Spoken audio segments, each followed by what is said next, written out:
Hi friends, ఈరోజు ఇడియప్పం మొట్టమొదటిసారిగా చేస్తున్నాను.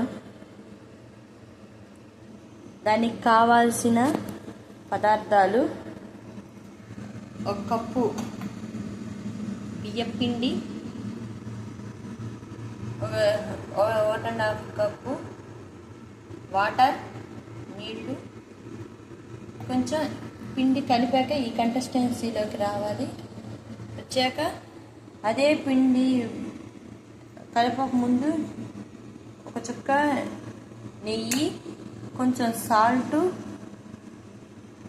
ఈ చక్రాల గిద్దలకి నూనె రాసి కొంచెం ఈ కొద్దిగా పిండి ఇందులో స్టఫ్ చేసి తర్వాత ఇలా వేస్తే ఇలా వస్తుందన్నమాట.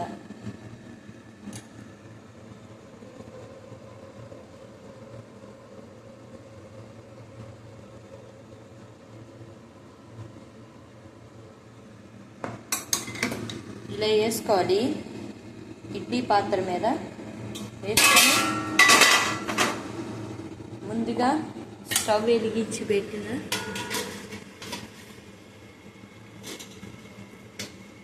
ఇడ్లీ పాత్రలోని వేసి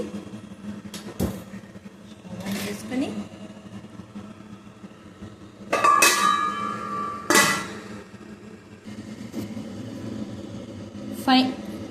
చివరిగా ఇగో ఇలా వచ్చాయి.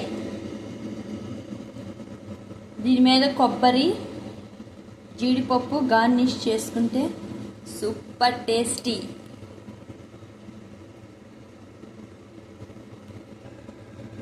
యమ్మీగా ఉండే ఇడియప్పం రెడీ.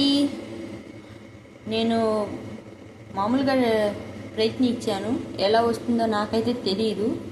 మీరు ప్రయత్నించి చూడండి.